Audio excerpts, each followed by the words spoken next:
Our story today is going to be Franklin Plants a Tree. Franklin could climb trees and swing from branches. He liked to play with his friends at the tree house and go for walks with his family in the woods. So Franklin was excited when he learned that Mr. Herring was giving away trees for Earth Day. He could hardly wait to have his own tree in his backyard. On Earth Day, Franklin got up early and dug a huge hole right outside his bedroom window. He wanted to plant his tree as soon as he got it home. Tonight, he'd invite his friends over to build a new tree house, and tomorrow they'd look for an old tire to make a swing. Franklin grabbed his wagon and hurried off. He didn't want all the big trees to be taken. In the park, a large crowd was lined up in front of Mr. Herring. Franklin saw lots of boxes, but he didn't see any trees. Maybe they're not here yet, he thought. Then he saw Rabbit leaving. "Don't you want a tree?" Franklin asked. "I have one," Rabbit replied, tapping his knapsack. Franklin was very confused. Rabbit reached into his knapsack and pulled out a tiny tree. "That's not a tree," Franklin exclaimed. "That's a twig." "It's a baby tree, Franklin," explained Beaver.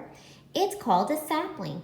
Mine's an ash, and Rabbit has an oak." "Well, I'm not getting a sapling," Franklin declared. "My tree has to be big enough to play in today."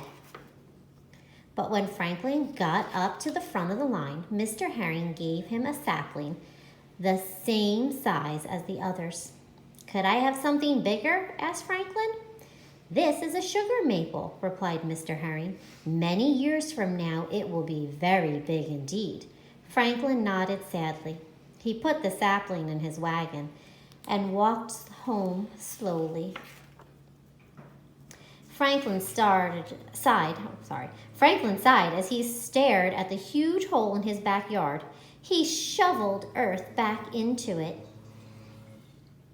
until the hole was nice and small. Then he went to get the sugar maple, but the sapling wasn't there. Franklin looked all around the garden and up and down the lane. It must have fallen out on the way home, he decided. At lunchtime, Franklin told his parents about losing his tree. "But it doesn't matter," he added. "It wasn't big enough to play in."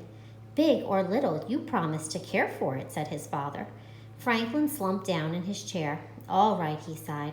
"I'll go look for it." Franklin followed the path back to the park. By the pond, he saw Beaver. Her sapling was tied to a big stick marked with notches. "It's a growth chart," Beaver explained. "In 3 years, my tree will be taller than me." Thought Franklin. He began to look a little harder.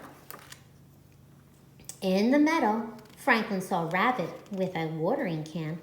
"I planted my sapling where it can get lots of fresh air and sunshine," explained Rabbit. "And I'm going to water it every day," he added. Franklin thought about his sugar maple. If it didn't get sunshine and fresh air and water, it wouldn't be taller than him. Franklin started to hurry. Near the woods, Franklin saw Bear painting a small fence bright red.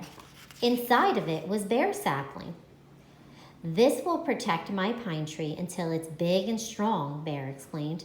"I don't want anyone to step on it by mistake." Franklin thought about someone stepping on his sugar maple. If that happened, it would never grow big and strong and be taller than him. Franklin told Bear everything. "I've looked all over," Franklin moaned. "Now what do I do?" "Maybe somebody found your tree and gave it back to Mr. Herring," Bear suggested. Franklin cheered up and ran off to find Mr. Herring. Back at the park, Franklin found Mr. Herring packing up boxes. "How's your sapling doing in its new home?" Mr. Herring asked.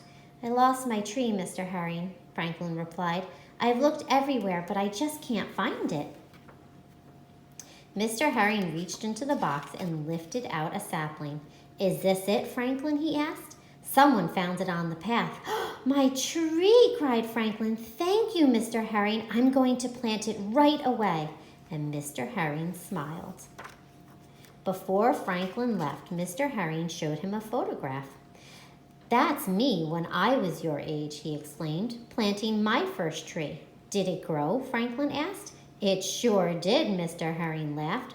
"We're standing under it." Franklin looked up, way up. "You planted the treehouse tree?" he exclaimed. When Franklin looked down at his sapling, he said thoughtfully. Franklin hurried home. His sapling held safely in his arms, and he planted it and watered it, and then he checked on it every day. And every day Franklin was sure that his tree grew a little taller and a little stronger, just like Franklin. I hope you guys enjoyed it.